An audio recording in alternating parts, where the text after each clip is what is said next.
a des paroles qui te font mal et qui dominent tes pensées. Il y a des paroles qui resteront et que tu ne pourras oublier. Mais il y a une parole qui peut te donner la vie. Cette parole s'appelle Jésus-Christ. On l'appelle aussi l'Évangile.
je suis rentrée à l'hôpital parce que j'avais une hernie discale. Ça faisait des années que je l'avais, mais jusque-là, elle ne me dérangeait pas.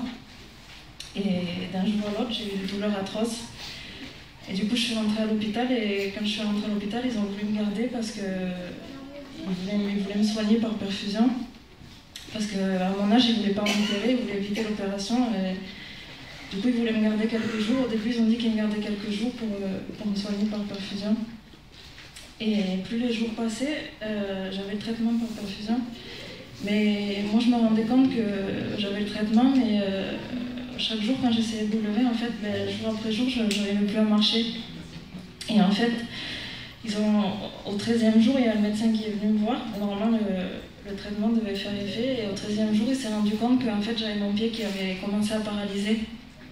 Et là, elle m'a dit, là, c'est compliqué parce qu'en fait, au lieu de s'être allongé, ça s'est aggravé. Et l'hernie discale, elle est en train de vous paralyser. Elle vous a paralysé le pied. Et dans quelques heures, en fait, maintenant, c'est compté, ça peut être la jambe à tout moment. Et du coup, là, elle m'a dit, on va vous prendre rendez-vous avec le chirurgien en urgence. Et c'est lui qui va décider s'il faut qu'il vous opère ou pas. Et moi, je voulais tout, j'acceptais d'être à l'hôpital, mais je ne voulais pas me faire opérer à mon âge parce que je connaissais les risques, je savais que c'était compliqué. Et pour moi, je croyais qu'ils n'allaient pas m'opérer. Mais je voyais que quand j'essayais de me lever, je n'arrivais plus à marcher, je marchais comme un chien. Quand il a la patte cassée, je n'arrivais plus à m'appuyer sur ma jambe, je pouvais presque plus marcher. Et quand je suis arrivée au chirurgien, dès qu'il m'a vu, il m'a dit non, il faut qu'on vous opère en urgence, il faut vous opérer dans la journée parce que vous pouvez perdre la jambe à tout moment. Et pendant ces 14 jours, j'ai passé des douleurs atroces, j'étais sous morphine constamment, mais j'avais des douleurs atroces. Et je ne voulais pas me faire opérer, mais quand le chirurgien m'a mis devant le fait accompli, je me suis dit, voilà, c'est la volonté de Dieu, c'est parce que Dieu l'a décidé comme ça, parce que j'avais prié, depuis le temps je priais pour que Dieu justement me conduise et dirige. Et si Dieu veut, j'avais pas le choix de passer par là. Et du coup, dans la journée, ils m'ont opéré dans la même journée, ça s'est fait vite, ils m'ont opéré. Et le soir même, du coup le matin, je n'arrivais plus à marcher. Et le soir même, quand je suis sortie du bloc, je pensais que j'allais encore avoir des douleurs ou que ça allait être des douleurs suite à l'opération.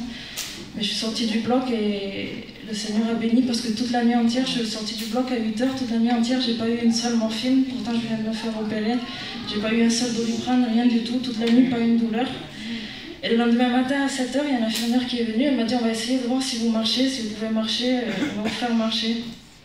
Et je remercie le Seigneur parce que le lendemain matin, j'avais été opérée, mais je sais que c'est Dieu qui a fait le plus grand. J'ai marché comme si j'avais rien eu. J'ai marché normalement, elle m'a amené de mon lit jusqu'à la salle de bain. Et je marchais normalement, je n'en revenais pas parce que je savais comment j'étais juste avant ça. Et j'ai même dit à l'infirmière, mais madame, je marche normalement. Et elle m'a dit, mais c'est normal, vous avez été opérée. Mais moi je savais que c'était pas parce que j'ai été opérée, c'est parce que Dieu a mis sa main. Et le chirurgien m'avait dit que ce qui avait été touché dans mon pied, ça ne reviendrait pas. Il y avait des risques que ça ne revienne pas parce que quand c'est paralysé, c'est touché, c'est trop tard. Et là, ça va faire 4 mois que j'ai été opérée et tout doucement, jour après jour, j'ai la force qui revient dans mon pied. J'étais paralysée, j'avais des fourmis, mais je ressens mon pied et je sais que Dieu n'a pas fini de faire son travail et que jour après jour, il va continuer. Je remercie le Seigneur pour tout ce qu'il a fait. Tu me connais, et si je t'oubliais, je sais que tu m'aimes. Ta sainte présence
mi casa y yo serviremos al Señor. C'est son sang qui purifie, c'est son sang qui donne la vie, c'est son sang qui purifie, c'est son sang qui donne la vie.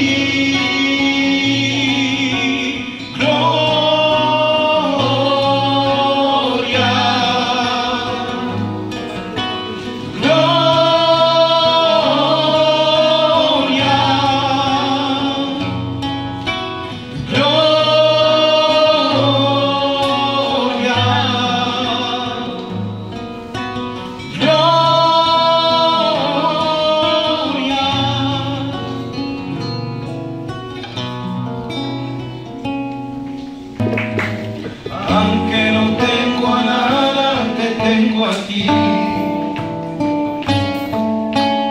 Aunque no tengo a nada, te tengo a ti.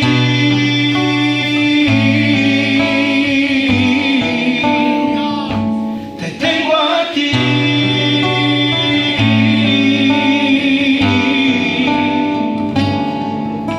Aunque se levanten los problemas, te tengo a ti.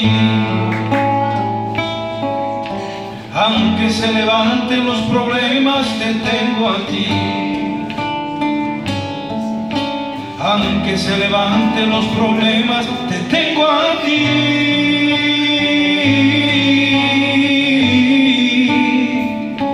Te tengo a ti.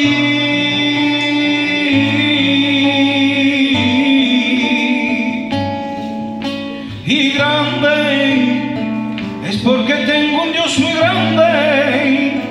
Es porque tengo un Dios muy grande, es porque tengo un Dios muy grande,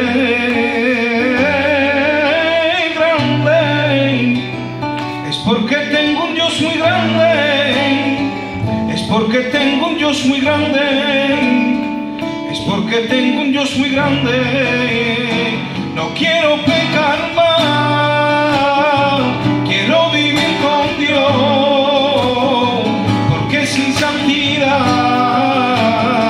nadie verá al Señor. No quiero pecar más, quiero vivir con Dios, porque sin santidad nadie verá al Señor.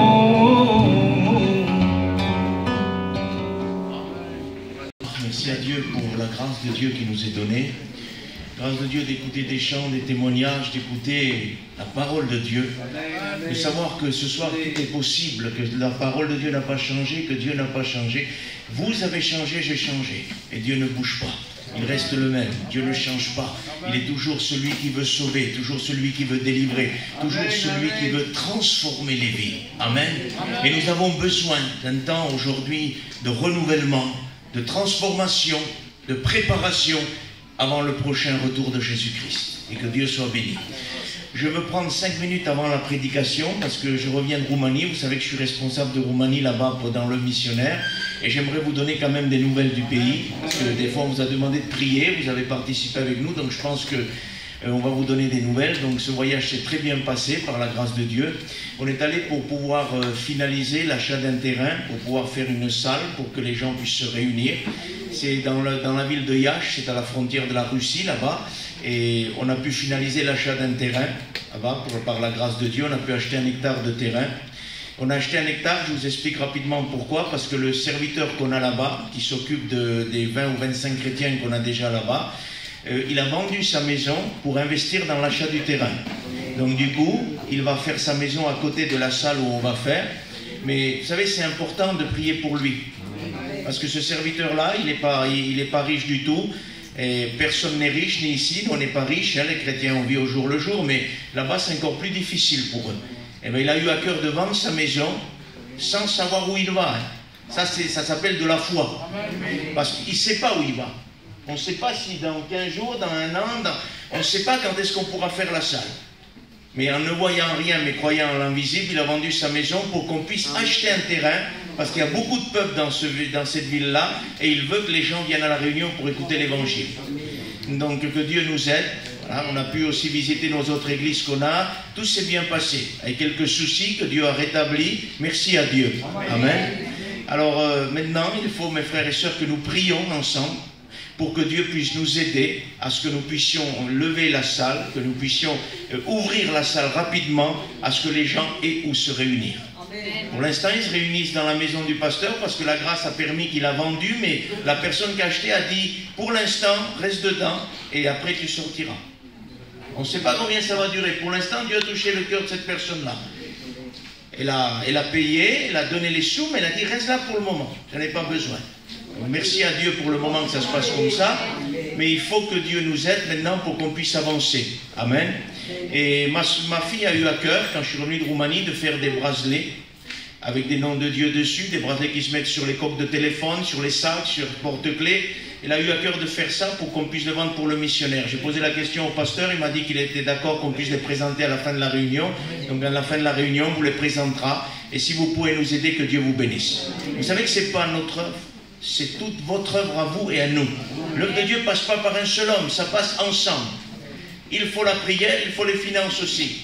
Vous le savez, on ne peut rien faire s'il n'y a pas de finances. Ça ne peut pas avancer. Mais tout vient de la main de Dieu. Je vous dis juste ça, après je m'arrête. On a pu réunir 48 000 € pour le terrain, ça c'est pas notre œuvre. C'est Dieu qui a permis. La mission nous a aidés, le pasteur de Souette-Néné nous a aidés, un frère de Paris nous a aidés, d'autres églises nous ont aidés, on a pu ramasser la somme. Mais rendez-vous compte si j'aurais dû la ramasser tout seul, ou mes collègues qu'on va là-bas tout seul. Ça n'aurait pas pu arriver. C'est impossible. C'est impossible. Donc Dieu fait les choses comme il veut parce que c'est son œuvre. Amen. Amen. J'aimerais que nous reprions le Seigneur avant toute chose. On va demander à Tatou qu'il fasse pour nous tous et que Dieu nous aide ce soir. Que Dieu soit glorifié, que Dieu soit béni. La parole de Dieu dit, et c'est écrit comme cela, la nuit est là, le jour approche. Ça veut dire que la nuit de ténèbres est en train de s'abattre sur la terre. Le jour approche où Christ va revenir. Mais jour par jour, heure par heure, nous ressentons qu'il y a quelque chose qui se passe.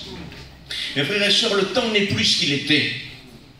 À travers ces 2 ans et demi de pandémie, de problèmes, de difficultés, et nous n'en sommes pas sortis parce que ce n'est pas encore terminé. Et je ne voudrais pas être un oiseau de mauvais augure ce soir. J'aimerais vous dire tout va aller bien à partir d'aujourd'hui, mais en restant honnête avec la parole de Dieu, je suis obligé de vous déclarer que les choses vont aller de pire en pire. Parce que la parole de Dieu nous enseigne cela. Et juste avant l'enlèvement de l'Église, bien sûr que l'Église partira in extremis avant la nuit de ténèbres. Mais avant tout ça, nous risquons de connaître des problèmes assez particuliers, des problèmes de maladie, de problèmes comme nous avons vu, ce Covid et ces autres maladies qui arrivent. Parce que le Covid est toujours présent. Mais les médias ont voulu, si vous voulez, amoindrir les choses parce qu'il y avait les élections, il y avait les vacances, il y avait toutes ces choses-là. Et on a mis dans l'idée des hommes que le Covid n'est plus présent. Pourtant, il y a encore le Covid, il y a d'autres virus qui arrivent, cette variole du singe qui n'inquiétait personne. Mais qui aujourd'hui est en train de prendre un tournant assez grave et dangereux, on dirait. Christ a prédit ces choses. Christ a dit, vous verrez des pestes, des bruits de guerre, des pestes, vous verrez des tremblements de terre. Quand vous prenez le mot texte, peste, il est traduit par maladie, virus infectieux grave. Est-ce que nous connaissons aujourd'hui ces virus où il n'y a même pas de médicaments qui peuvent faire effet? Jésus l'a prédit. Bien sûr que c'était dans le cadre de la grande tribulation qu'il a prédit ça. Mais dans le cadre de l'avertissement biblique, pour nous qui sommes aujourd'hui dans la grâce de Dieu, c'est des avertissements que nous devons prendre en compte. Parce que les mêmes signes paraîtront dans la grande tribulation, mais à des niveaux plus élevés. Il y aura des épidémies énormes, il y aura des maladies énormes. Le Covid n'est rien par rapport à ce qui apparaîtra lors de la grande tribulation. Il y aura des guerres, des tremblements de terre. Les hommes se détruiront les uns, les autres ne se supporteront plus. Ça sera une anarchie totale. À un degré plus grand. Ça sera les mêmes signes qu'on voit aujourd'hui. des maladies, des tremblements de terre, des guerres. On est là aujourd'hui. Et puis, on n'est pas en sécurité. Notre sécurité, c'est Christ. Mais demain, on peut rentrer dans un conflit. On peut rentrer demain dans un conflit avec la Russie. On peut rentrer dans un conflit avec le monde entier. Parce qu'aujourd'hui, ils ont peur qu'il y ait un conflit mondial. Ils ont peur de la nucléaire. Ils ont peur de ces problèmes-là. Tout tient à une décision d'homme. Si un homme décide d'appuyer sur un bouton, c'est terminé. On rentre dans un conflit mondial. Heureusement que la décision appartient à Dieu.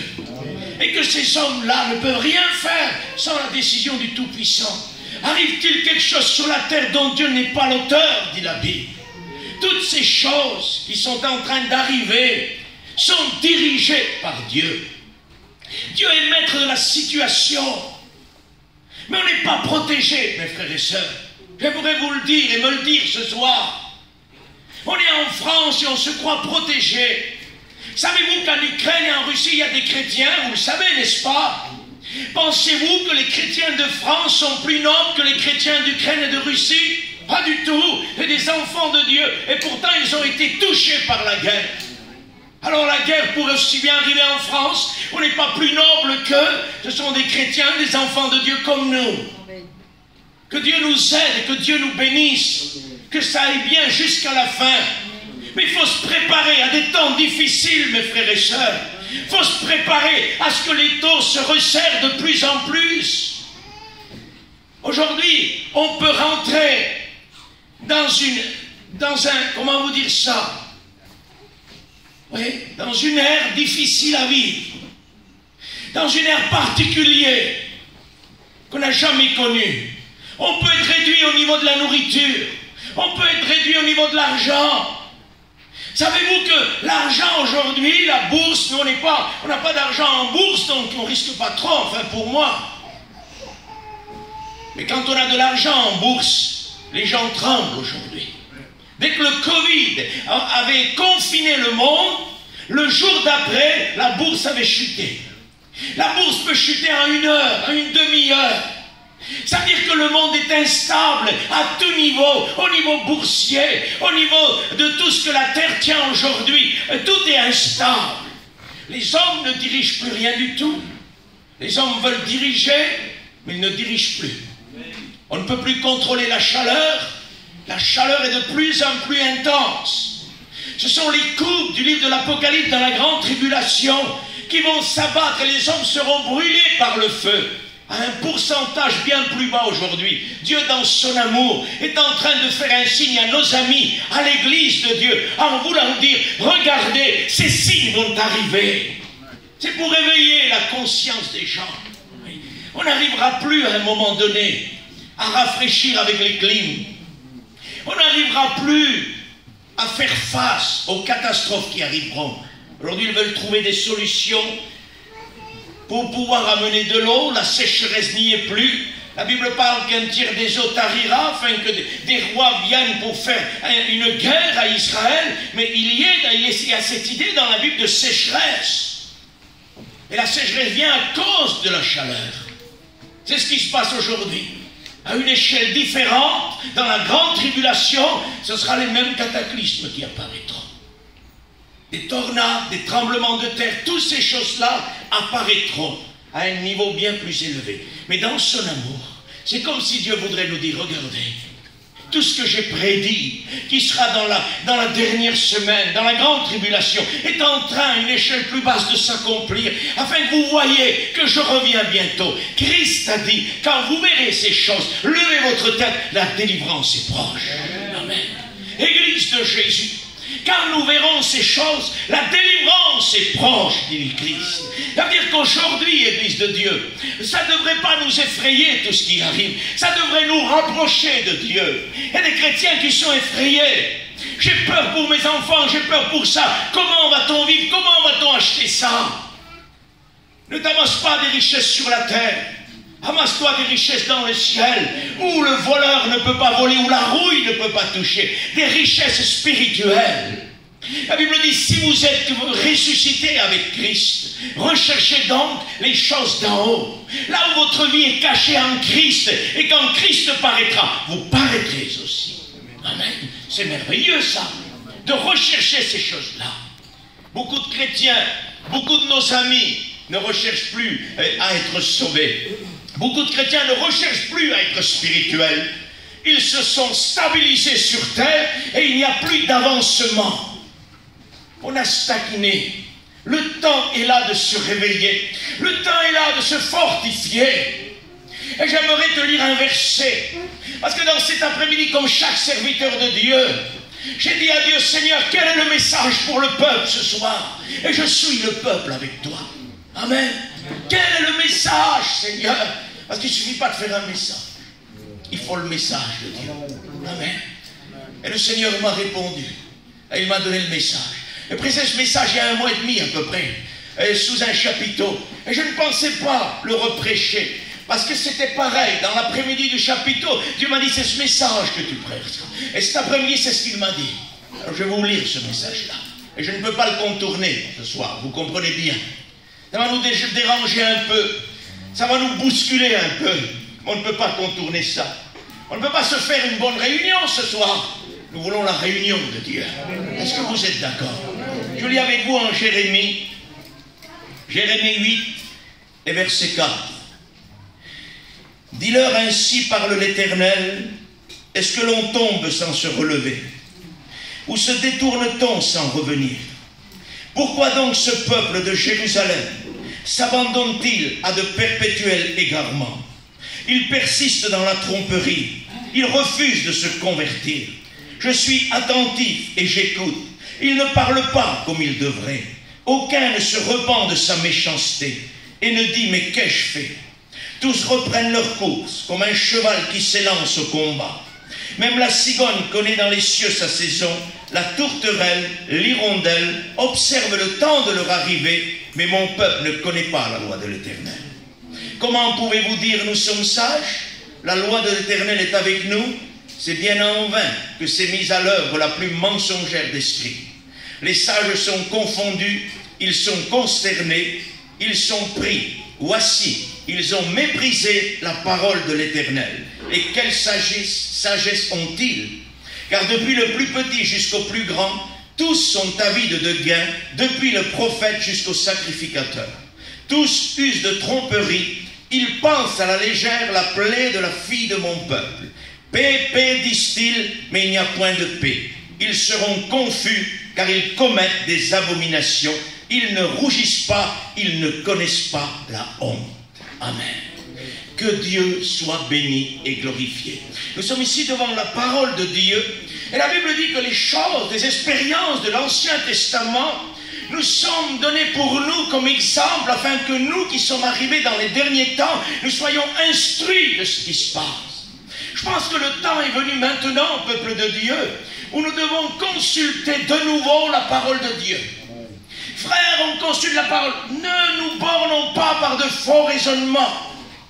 La Bible doit revenir parmi nous. Amen. La Bible n'a plus la place qu'elle avait. L'Église n'est plus ce qu'elle était. Quand vous prenez le modèle de l'Église primitive et l'Église d'aujourd'hui, l'Église n'est plus la même. L'Église a changé. L'Église n'est plus celle qui restait dans la prière. Livre des Actes. 3000 âmes se sont rajoutées au corps du Christ. Ils persévéraient dans la fraction du pain, dans la communion fraternelle. Ils étaient enseignés de la doctrine apostolique comme nous aujourd'hui on doit l'être. Et ils persévéraient dans la prière. Et Dieu, dit la Bible, rajoutait à l'Église les âmes qui étaient sauvées. Amen. C'est Dieu qui rajoute à l'Église les âmes qui sont sauvées. Ce n'est pas les hommes. Quand les hommes rajoutent, on se trompe. Pour remplir un registre de baptême, on rajoute des âmes qui ne sont pas sauvées. Mais quand Dieu rajoute les âmes, il connaît ceux qui sont nés de nouveau et ceux qui ne sont pas nés de nouveau. Et que Dieu nous y aide. Mon peuple, dit Dieu, est-ce qu'on se détourne sans revenir? Ben, la réponse serait non. Mais Dieu dit, mon peuple s'est détourné, il ne revient plus. Mais Seigneur, que veux-tu dire par là? Ce que le Seigneur veut dire par là, mon frère, ma soeur, c'est que l'Église a changé, elle n'est plus ce qu'elle était. Elle s'est détournée de l'intimité de Dieu. Elle s'est détournée du cœur repentant à Dieu. Elle est rentrée dans un système de religion. Elle est rentrée dans un système d'habitude, d'accoutumance. Dieu veut une intimité. Dieu veut le secret de la chambre. Que Dieu soit béni. L'Église n'est plus dans le secret. Frère, il y a encore quelques personnes qui sont dans l'intimité, mais ça ne suffit pas. C'est le corps de Christ, dans toute sa grandeur et son ampleur. C'est dans tout le corps de Christ que Dieu s'attend à ce que nous soyons dans une vie spirituelle. Mon peuple persiste. Ça veut dire, mon frère, ma soeur, ce soir, quand Dieu dit, mon peuple persiste dans de perpétuels égarements, perpétuel égarement, ça veut dire c'est à perpétuité qui se sont égarés. Il ne peut plus revenir. C'est perpétuel. Seigneur, qu'est-ce qu'il nous arrive? Il est temps de poser la question à Dieu. Dieu dit c'est dans de perpétuels égarements qu'ils sont. Heureusement que la grâce de Dieu est encore là. Parce que la grâce peut nous ramener, peut nous sortir de cet égarement perpétuel et de cette tromperie persistante. La grâce peut nous sortir de là. Mais nous sommes dans un état, excusez-moi, lamentable. Et je suis avec vous ce soir. Je ne pointe personne du doigt. Nous sommes plus que nous étions. Nous avons besoin de revenir à Dieu. Nous avons besoin de revenir à Dieu de tout notre cœur. La parole de Dieu dit, ne déchirez plus vos vêtements. C'est-à-dire le culte d'apparence. Arrêtons de se repentir pour que les gens voient que nous nous sommes repentis. Mais déchirez vos cœurs. Amen. Une repentance intérieure, une recherche de la face de Dieu. Le temps est très court et nous n'aurons plus de temps de se convertir, de revenir, parce que Christ va revenir et que Dieu soit béni. Mon peuple persiste dans de perpétuels égarements.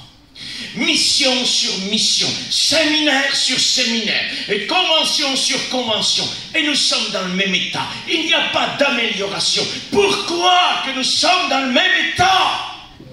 Pourquoi qu'il y a une quinzaine d'années en arrière, nous allions à une mission, et nous étions, excusez-moi l'expression, boostés pour une année? Pourquoi aujourd'hui on a mission sur mission, et il n'y a rien qui se passe dans notre cœur? La seule mission de la femme qui nous touchait, on avait pour un an, on se souvenait, on était renouvelés. Aujourd'hui, il en faut 15 et on n'a pas un mois de bénédiction puissante. Qu'est-ce qui se passe? Dieu dit ici, mon peuple est en train de s'égarer. Il persiste dans la tromperie, il ne veut pas se repentir.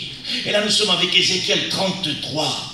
Quand Dieu va dire à Ézéchiel, Ézéchiel, le peuple s'assit en face de toi, il trouve que tu as une voix agréable, tu es un chanteur agréable, ils écoutent tes paroles, mais ils ne les pratiquent pas. Peuple de Dieu, il est temps de pratiquer. Ne vous bornez pas à écouter, dit la Bible, mais pratiquez. Et quand nous pratiquons, nous serons heureux dans nos entreprises. Amen. Pratiquons ce que nous écoutons. Parce que le résultat, il est là. Pourquoi ça ne bouge plus? Pourquoi n'avance plus? Parce qu'on ne pratique plus comme avant. Avant, on s'attribuait la parole de Dieu à notre vie. Tout ce qui était lu là-dedans devrait nous y être attribué. Et si on n'y arriverait pas, on jeûnait, on priait, on louait Dieu, on allait voir le pasteur. Pasteur, j'arrive pas à vivre ça. On se mettait avec le pasteur, on se mettait dans le jeûne, parce que notre richesse, c'était la parole de Dieu. Qu'est-ce qui a pris la place aujourd'hui? C'est quoi ma richesse? C'est quoi ta richesse? Pourquoi on ne se soucie plus de l'œuvre spirituelle? La parole de Dieu est un pain quotidien.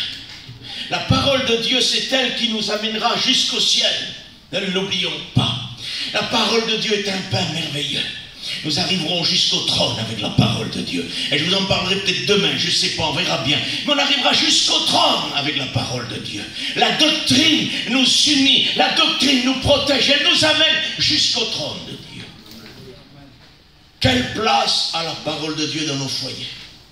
Mon peuple s'abandonne à de perpétuels égarements. Ça veut dire qu'on a baissé les bras. On ne lutte plus, Satan fait des ravages. Dans les foyers, dans les maisons, et on a abandonné. On ne jeûne plus pour la battre, on ne prie plus pour la battre, on s'est habitué à ces attaques. Elles sont constantes et permanentes. Je ne suis pas d'accord à ce que l'attaque de Satan soit constante et permanente. Christ a dit, vous marcherez sur toute la puissance de Satan. Rien ne pourra vous nuire. C'est ce qu'on a vécu, ça. C'est écrit là. Et on n'autorisait pas l'ennemi plus d'1 heure ou 2 heures à obscurcir nos foyers. On le chassait au nom de Jésus. Aujourd'hui, il prend place, il prend de la place, il prend des semaines, des mois, et il n'y a plus de prière, il n'y a plus de bénédiction. On ne sent plus l'action de Dieu spirituel dans les foyers. Et il y en a même qui te disent, tous les soirs, Satan vient me réveiller, il vient m'attaquer. Hey, j'aimerais te dire quelque chose. Ne l'autorise pas à venir tous les soirs chez toi, hein. Parce que ce n'est pas lui qui t'a sauvé, c'est lui qui veut t'amener en enfer, c'est Christ qui t'a sauvé. Et celui qui doit être dans ta chambre tous les soirs, c'est le Christ. S'habituer avec ça. Il vient tous les soirs, mais oui, mais tiens, assis-toi, bois un café. C'est si banal pour eux. Non, il n'y a pas d'accès. Est-ce que vous comprenez? Ça peut arriver qu'il y ait une attaque, mais par l'autorité du Christ, vous mettez Satan dehors et il ne revient plus. Il reviendra, il cherchera, il fuira et il reviendra à un moment propice. Mais on ne peut pas le laisser demeurer dans nos foyers, pardonnez-moi. Lors du repas, quand on prie, on sent la présence de Dieu et on ne veut pas sentir des ténèbres.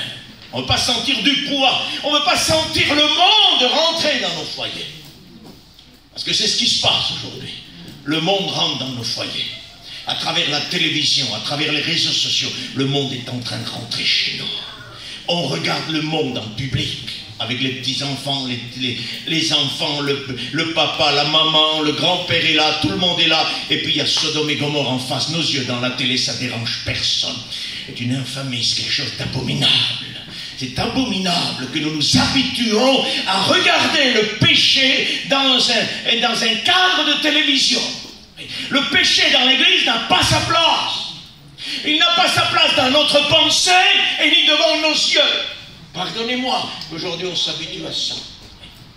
Frère, la télé n'est pas un péché. Non, la télé en elle-même n'est pas un péché, c'est un bout de plastique avec de la ferraille. Mais c'est ce qu'on y diffuse, le problème. Parce qu'on est en train d'étaler le péché dans ton foyer.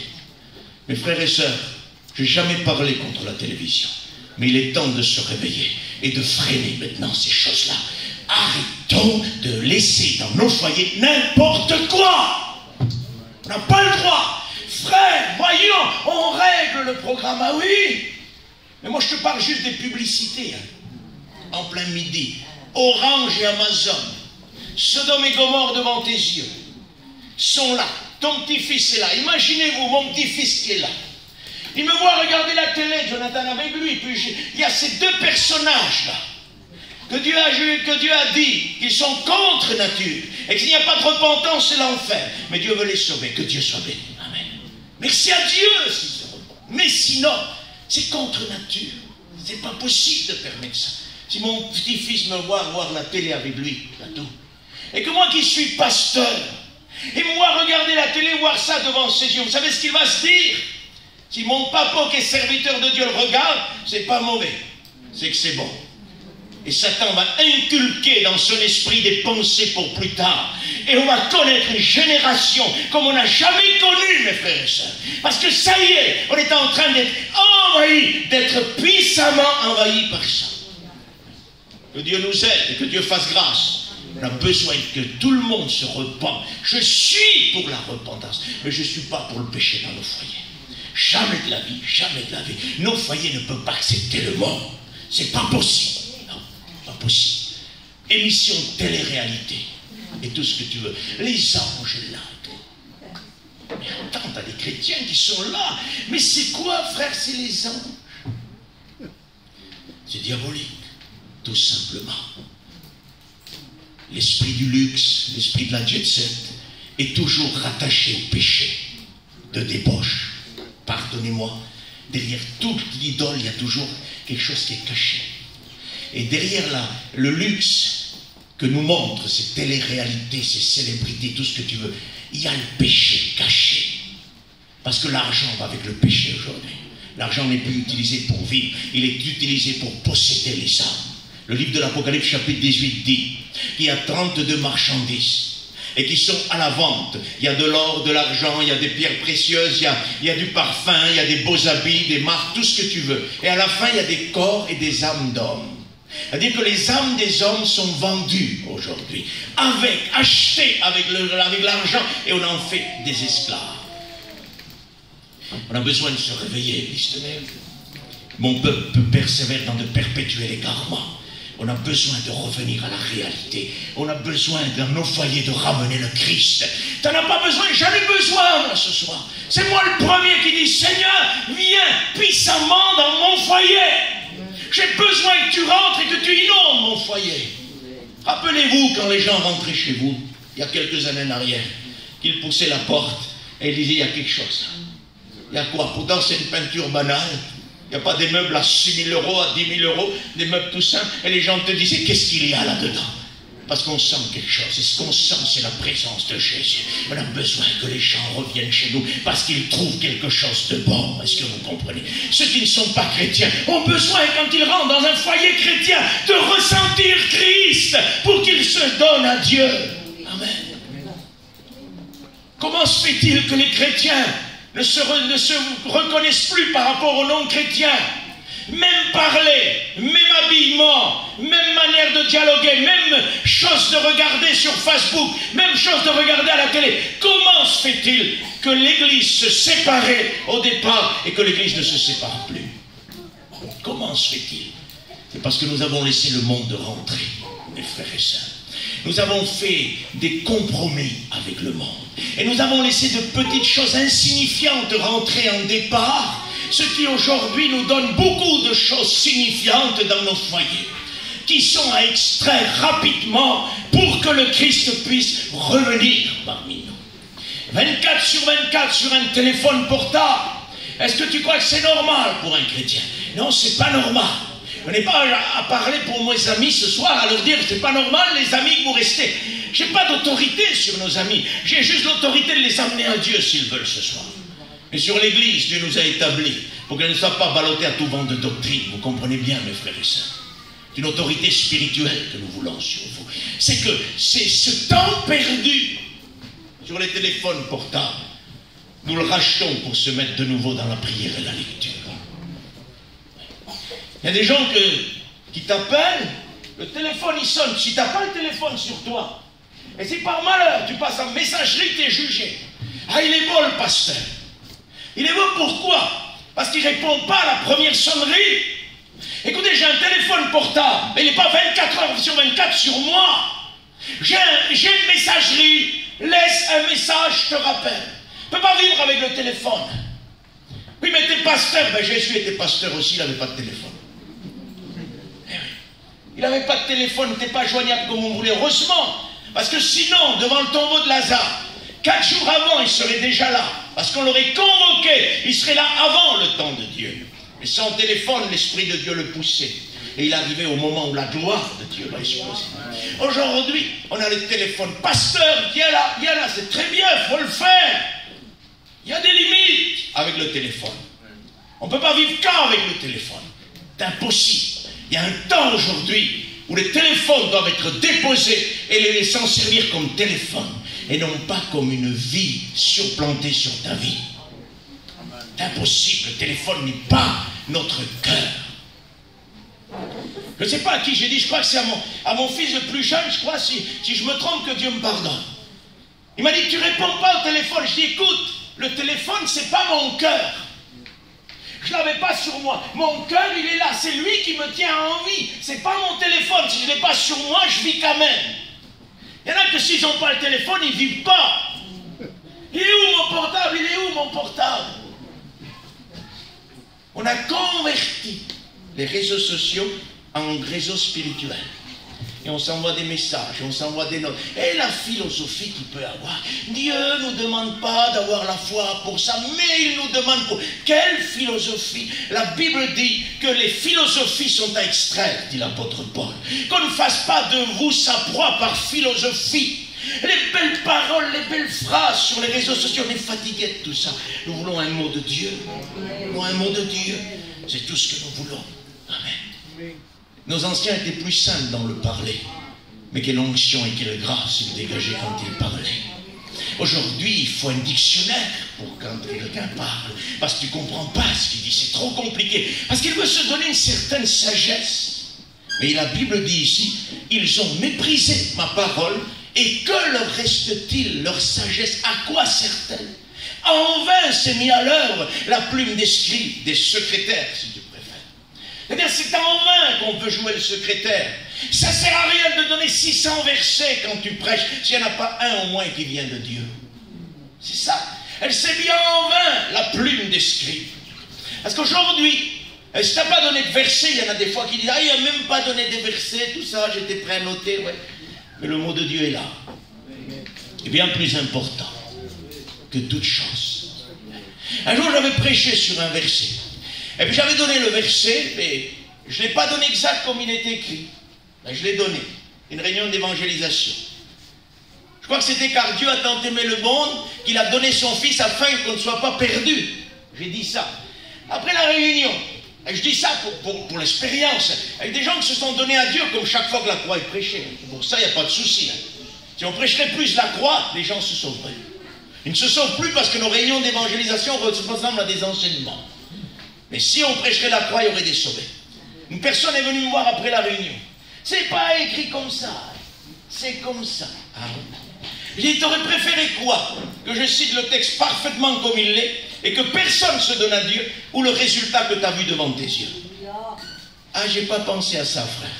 Ben, faut un peu penser, frère. Eh oui. Faut un peu penser que ce qui est important, Jonathan, c'est les âmes qui sortent.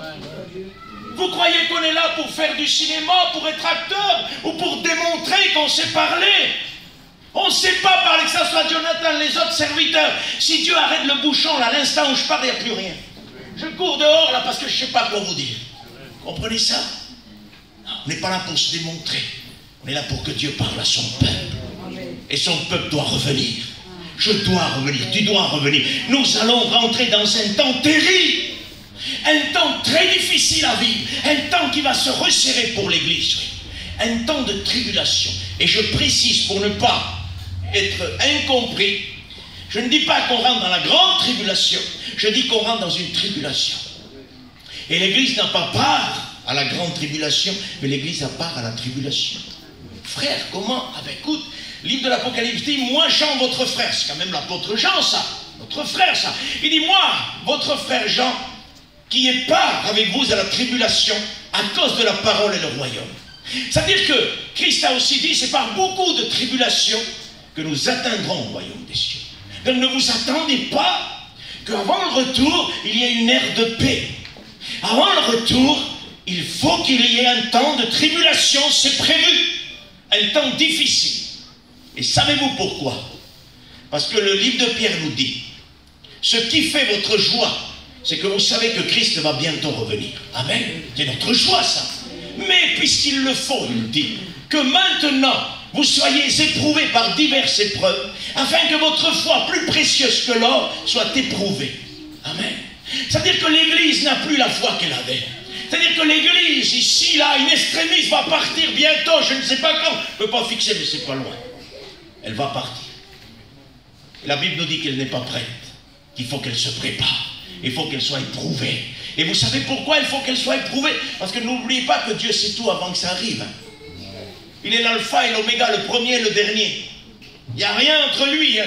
Entre le début de Dieu et la fin de Dieu, dans la création et dans les choses qu'il fait sur terre, parce que Dieu n'a pas de commencement, n'a pas de fin, bien sûr. Il n'y a rien. C'est Dieu qui dirige tout. Ce n'est pas nous, c'est Dieu qui dirige tout. Et j'aimerais vous dire quelque chose. Dieu savait les temps où nous serons maintenant, avant qu'ils arrivent. Et il savait que l'Église de Jésus-Christ, à un moment donné, se conformerait trop au monde. Et qu'elle laisserait trop le monde s'intégrer dans l'Église. Et parce que le monde est rentré dans l'Église, il faut qu'il crée dans l'Église une aversion envers le monde. Pour que l'Église de nouveau puisse haïr le monde et aimer Christ avant le retour. Amen. C'est la doctrine de la parole de Dieu, ça. Si Dieu ne nous donne pas une aversion, nous aimons trop les choses du monde, matérielles et tout ce que tu veux. On aime trop les bonnes choses du quotidien.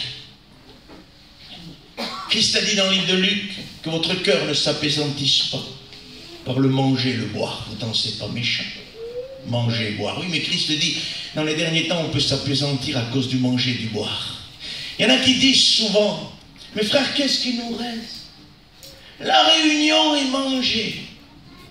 Un peu triste, t'as vu, comme quoi qu'il ne peut plus faire ce qu'il faisait avant. Qu'est-ce qui nous reste? Manger, la réunion. Je dis non, non, frère. Il nous reste encore le jeûne, la prière, la recherche de Dieu, l'amour de Jésus, le contact avec Christ, l'amour de la chambre secrète de Christ avec son épouse. Voilà ce qui reste. Et c'est plus fort qu'un plat de manger. C'est plus fort qu'une convoitise mondaine. La Bible dit, le livre de Pierre, goûtez combien que le Seigneur est bon. Quand on a goûté combien qu'il est bon, on ne peut plus s'en passer. Mais tant qu'on n'a pas goûté, on s'en passe. Mais quand on goûte qu'il est bon, on ne peut plus s'en passer. Ta chambre te rappellera. Parce que tu as goûté que le Seigneur est bon. Tellement important. Il faut qu'il crée une aversion. Et il faut que l'étau se recèle sur le monde. Et pour l'instant, nous sommes dans le monde. C'est ce que Jésus m'a expliqué dans une après-midi il y a quelques jours là. Il dit, Seigneur, l'étau se resserre et on est là. L'étau se resserre. Et puis le Seigneur m'expliquait avec des paroles que j'ai compris.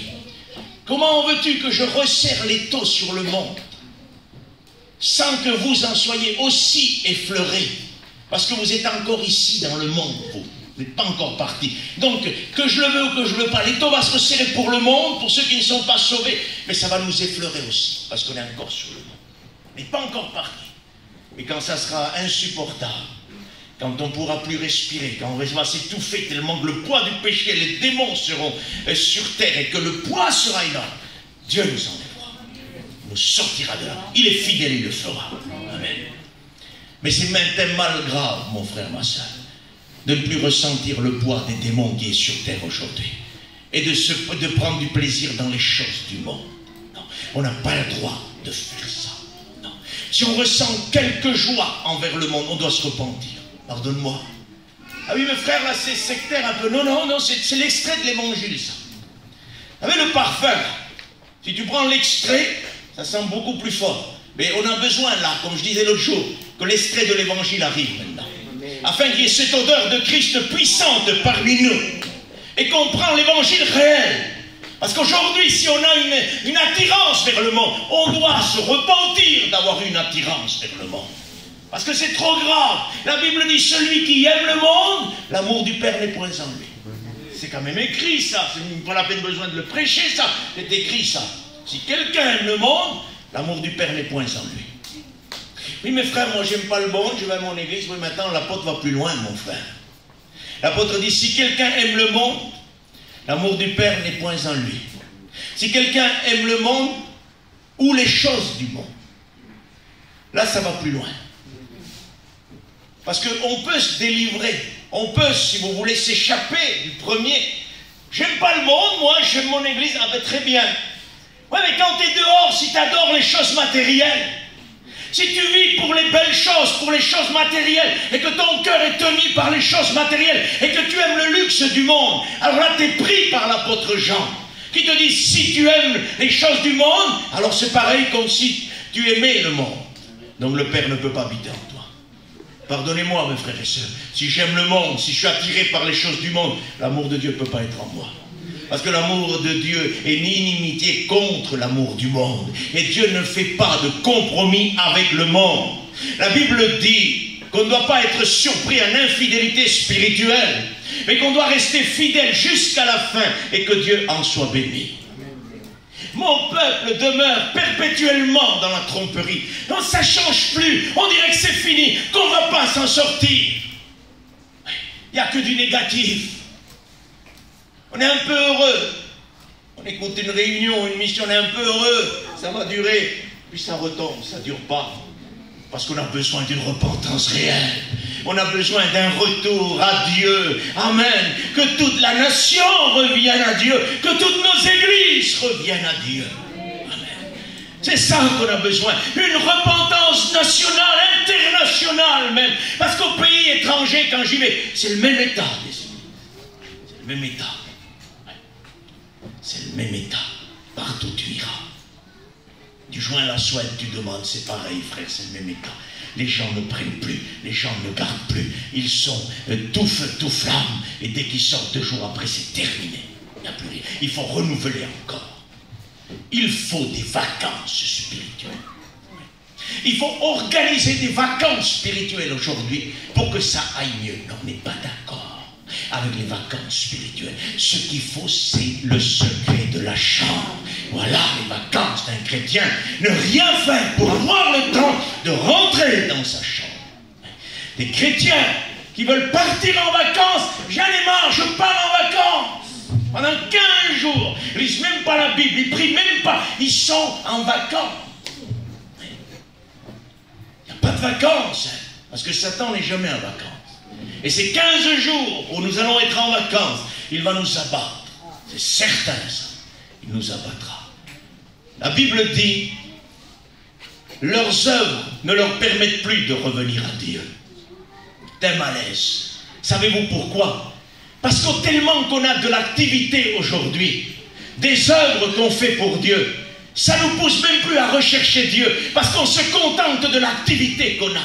C'est-à-dire on remplace l'intimité avec Dieu avec l'activité avec Dieu. Si je n'ai pas d'intimité dans ma chambre, si je ne prie pas, je ne jeûne pas, je ne cherche pas Dieu, c'est pas grave, j'ai une activité, ça court. Je travaille dans l'église, je prêche, pourquoi pas, je chante, je témoigne, je fais un séminaire, je fais ci, ouais, parce que j'ai plus d'intimité. Alors tellement que j'en ai plus, je veux couvrir ce manque d'intimité par une activité abondante. Ça ne marchera jamais. Ils ne peuvent plus revenir à Dieu à cause des œuvres qu'ils font. C'est quasiment impossible de revenir à Dieu si nous ne changeons pas de cap. C'est impossible. On est dans des égarements perpétuels et des tromperies perpétuelles. Quasi impossible si le cap n'est pas changé. Il faut aujourd'hui revenir à l'intimité. Il faut faire demi-tour. Mon peuple ne se repent plus. Je peux continuer, Jonathan, quelle heure il est? Je ne sais pas l'heure qu'il est là, je peux continuer quelques instants? On va continuer quelques instants. Mon peuple ne revient pas. Mon peuple, dit la Bible, on la lit, je vous le recite, aucun ne se repent de sa méchanceté. Il ne parle pas comme il devrait. J'écoute, dit Dieu, et il ne parle pas comme il devrait. Parce que le discours qu'a l'Église aujourd'hui n'est plus le discours spirituel. Il persévérait dans l'enseignement des apôtres et il demeurait dans la fraction du pain et dans les prières. Et ils avaient un discours sur les psaumes, sur la parole de Dieu. La Bible dit, édifiez-vous par des psaumes, par la parole de Dieu et faites-vous bien, exhortez-vous les uns les autres. Amen. Quels sont les sujets de nos discussions?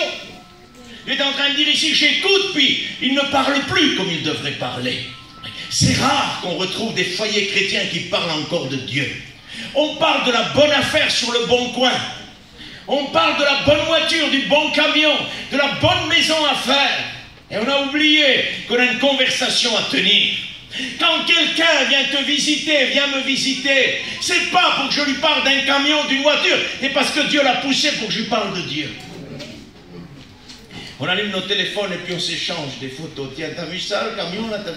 C'est quoi ça? Il n'y a plus de discussion, mes frères et sœurs, à cause du téléphone. Que le téléphone revienne à sa place, je vous en supplie.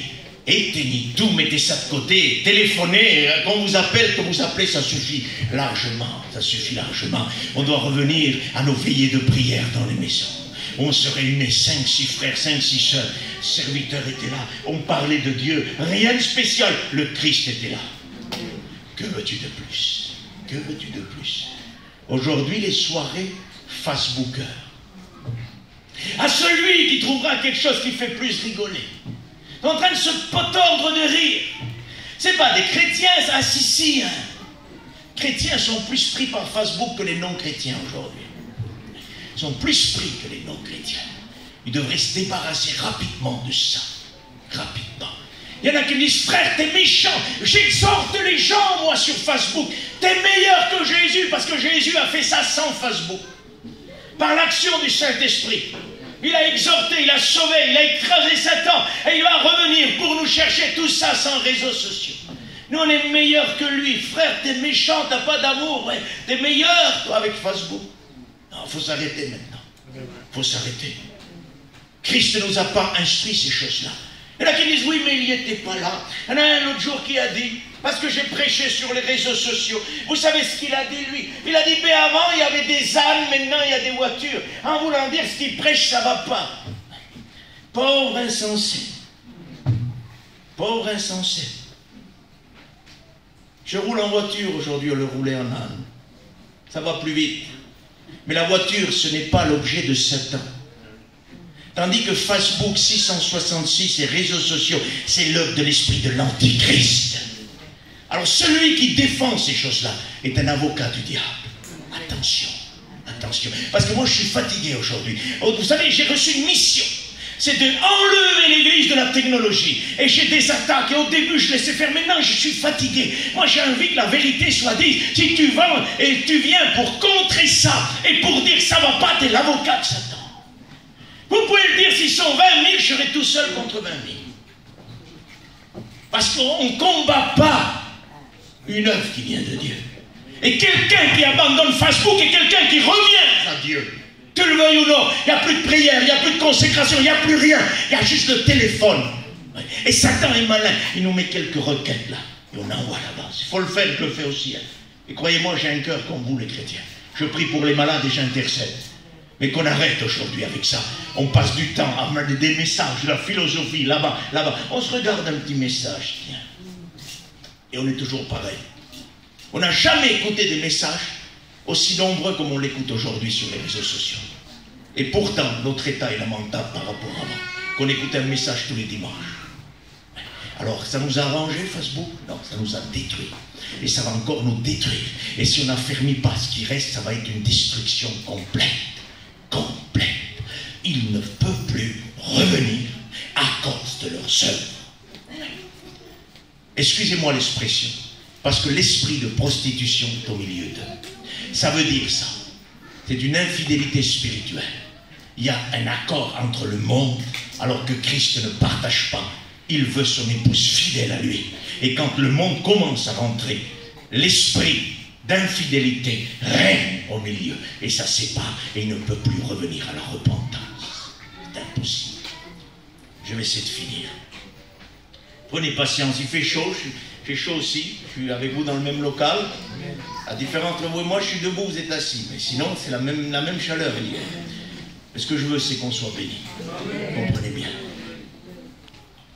J'écoute, ne parle pas comme ils devraient.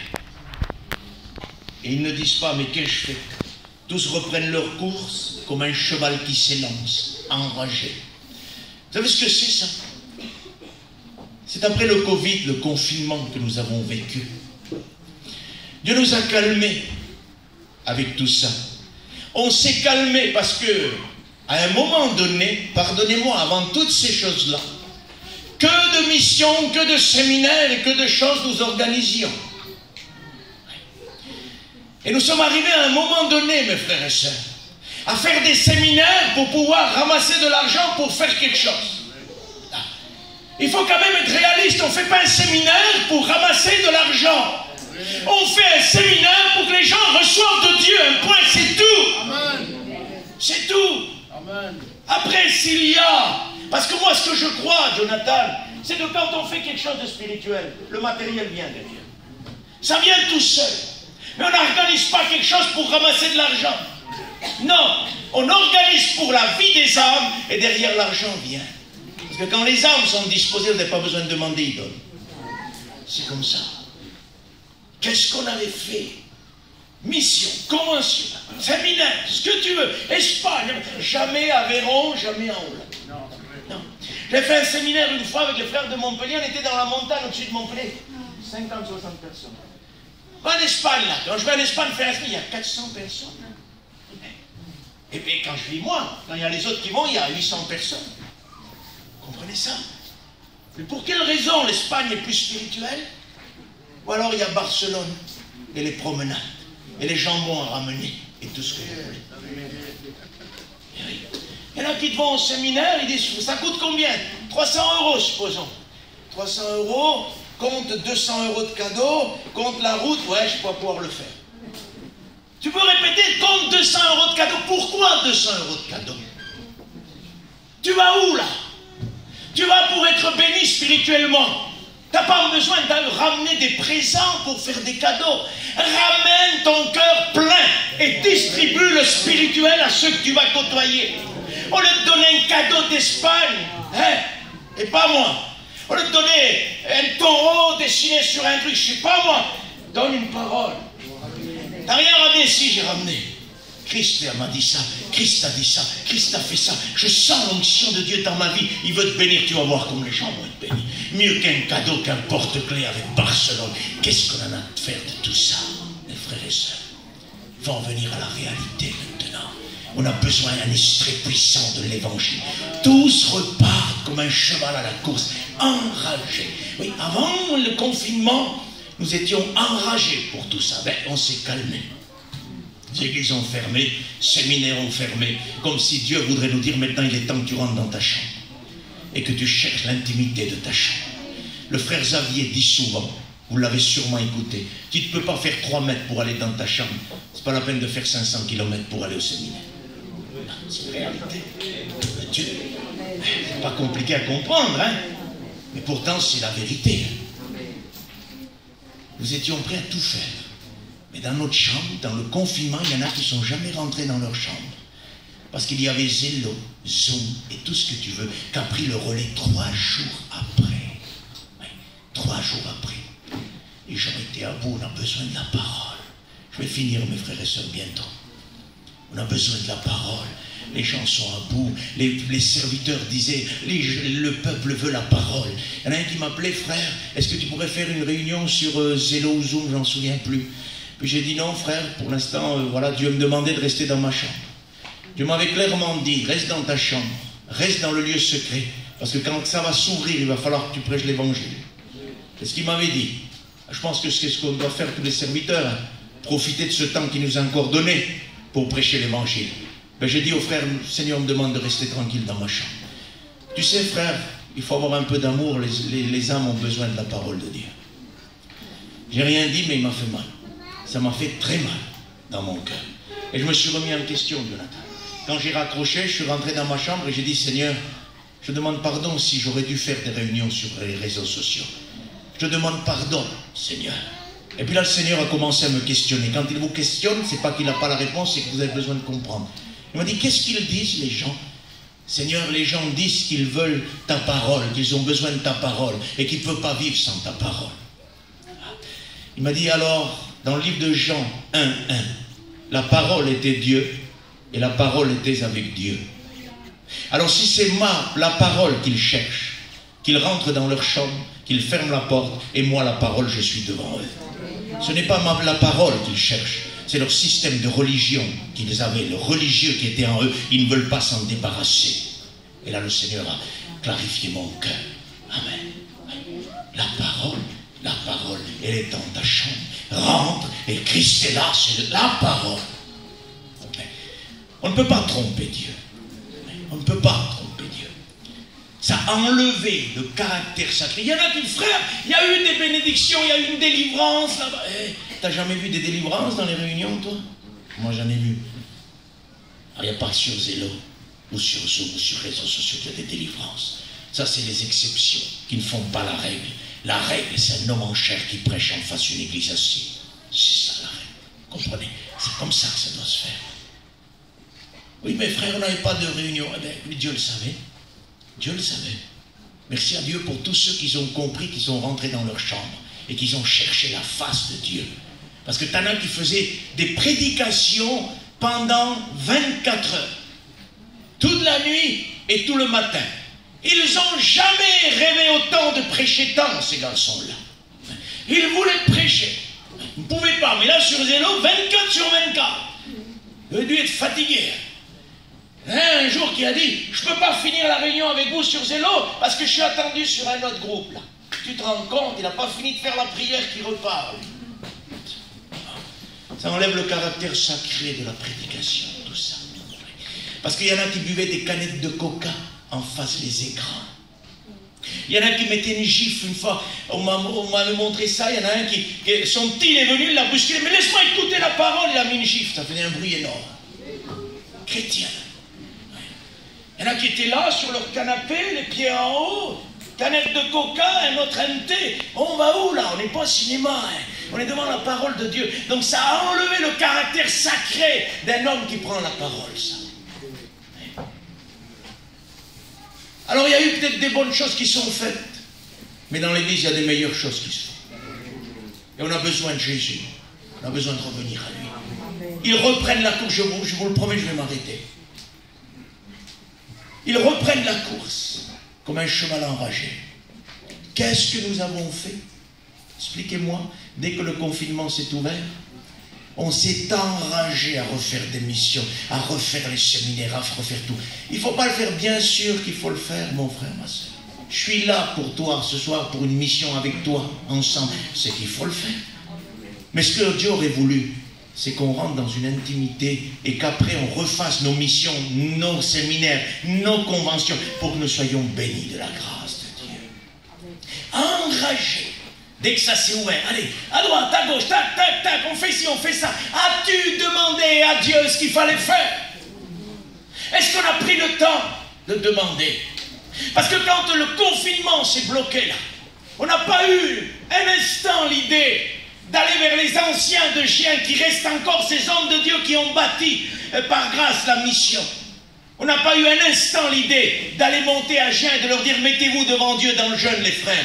Avec vous, Dieu a commencé. Nous vivons un confinement mondial, on ne sait pas où on en est. Demandez le message que Dieu veut. Demandez à Dieu ce qui se passe. Dites-nous ce qui se passe. Non, des plus jeunes ont trouvé Zélo et tout ce que tu veux. La technologie, garde-la pour toi. On n'a pas besoin. On a ça dans l'église, ça suffit ça. On n'a pas besoin de technologie. Pas besoin. C'est plus moderne. Non, serviteur de Dieu n'est pas moderne, n'est pas ancien. Il est biblique. C'est tout. Alors on a besoin, mes frères et sœurs, d'arrêter de s'enrager maintenant. La fin de toute chose est proche, dit Pierre. Soyez donc sages et sobres. Vous savez ce que ça veut dire le mot sobre? Se mettre au chômage, se calmer.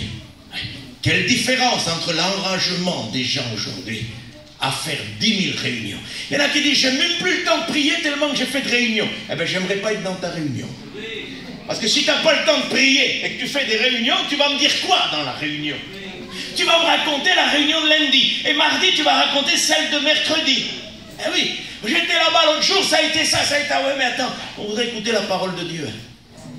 On ne veut pas écouter des actes d'homme. Parce que si on n'a plus le temps de prier, il faut s'arrêter. Parce que Jésus a dit, venez un peu à l'écart. Parce qu'ils allaient beaucoup et ils venaient beaucoup, ils étaient fatigués, ils venaient, reposez-vous un peu. C'est-à-dire qu'on ne peut pas donner si on n'a pas reçu de Dieu. Et je le disais hier ou avant-hier à la réunion, pour recevoir peu de Dieu, je finis avec ça, pour recevoir très peu, il faut passer beaucoup de temps devant la face de Dieu. Croyez-moi, pour recevoir très peu, il faut passer beaucoup de temps devant Dieu. Beaucoup de temps. Et les hommes ne passent plus de temps devant Dieu. C'est trop difficile pour eux.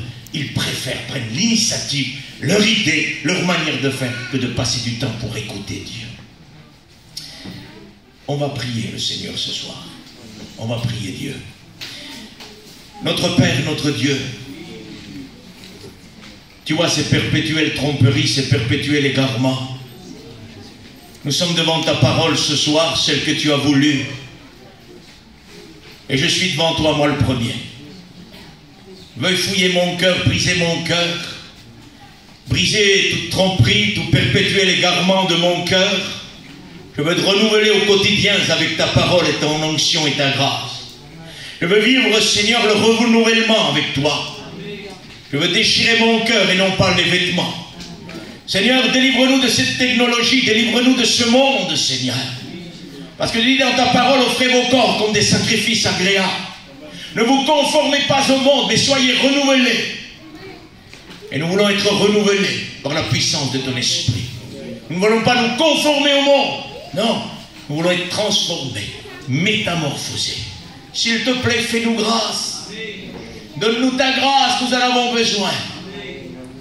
Perpétuer l'égarement, ça veut dire qu'on ne peut plus revenir. Mais ta grâce est parmi nous.